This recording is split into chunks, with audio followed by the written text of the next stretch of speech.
नमस्कार शेतकरी मित्रांनो, जय सद्गुरू मित्रांनो. सप्टेंबरमधील लागलेल्या जे काही पाऊस झाला होता, सप्टेंबरमधील अतिवृष्टीमुळे शेतकऱ्यांचं खूप काही मोठ्या प्रमाणामध्ये नुकसान झालं होतं आणि त्या नुकसानी भरपाई शेतकऱ्यांना जी काही अधिसूचना जारी करण्यात आली होती त्या अधिसूचनेनुसार शेतकऱ्यांना 25% अग्रिम पीक विमा जो काही 12 जिल्ह्यांसाठी मंजूर झाला होता, तो 12 जिल्ह्यांसाठी मंजूर झालेला अग्रिम पीक विमा अद्यापही बहुतेक शेतकरी हे वंचित आहेत. मग तो जो काही अग्रिम पीक विमा आहे तो शेतकऱ्यांना मिळणार कधी, हे अगदी थोडक्यात आपण जाणण्याचा प्रयत्न करणार आहोत. त्यामुळे शेवटपर्यंत बघा, नक्कीच लाईक करा, शेअर करा.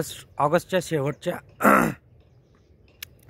तर ऑगस्टच्या आणि सप्टेंबरच्या पहिल्या आठवड्यामध्ये जो काही मुसळधार पाऊस झाला होता त्यामध्ये शेतकऱ्यांचं खरीप पिकामधील जवळपास 50%पेक्षा जास्त हेक्टरवरील नुकसान हे झालं होतं. म्हणजे 50%पेक्षा जास्त शेती पिकाचं नुकसान झालं होतं आणि या नुकसानी भरपाई पोटी शेतकऱ्यांना अग्रिम पीक विमा 25% लवकरात लवकर जारी करावा, अशा प्रकारच्या सूचना हे 12 जिल्ह्यातील शेतकऱ्यांसाठी काढण्यात आल्या होत्या.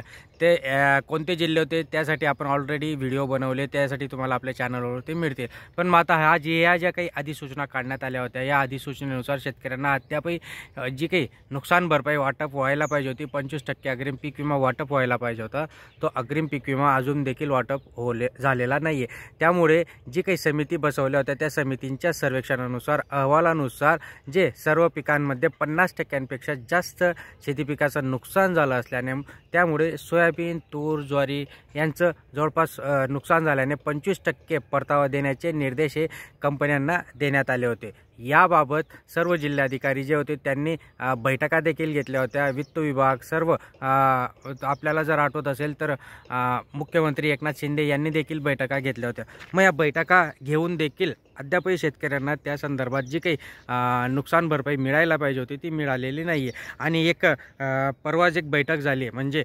11 डिसेंबरला, आणि या 11 डिसेंबरच्या बैठकीमध्ये असे निर्देश देण्यात आले आहेत की जे काही 12 जिल्ह्यांनी अग्रिम पीक विम्यासाठी अधिसूचना काढल्या होत्या त्या 12 जिल्ह्यांनी शेतकऱ्यांना लवकरात लवकर, म्हणजे पीक विमा कंपन्यांना, जिल्हाधिकारी पीक विमा कंपन्यांचा फॉलोअप घेतील आणि मग शेतकऱ्यांच्या अकाउंटमध्ये ते पैसे डिपॉझिट होतील, असंही मुख्यमंत्र्यांनी सांगितलं. आता बघूया की हे लवकरात लवकर किती, म्हणजे लवकरात लवकर म्हणजे सगळ्यात आधी तर आपलं शेतकऱ्यांचा जो काही पीक विमा आहे, पीक विमा काढलेला आहे तो जाईल 2023चा. आणि मग आता खरीपाचा जो काही 25% अग्रिम मंजूर झालेला आहे तो देखील लवकरात लवकर वाटप होईल. मित्रांनो, धन्यवाद.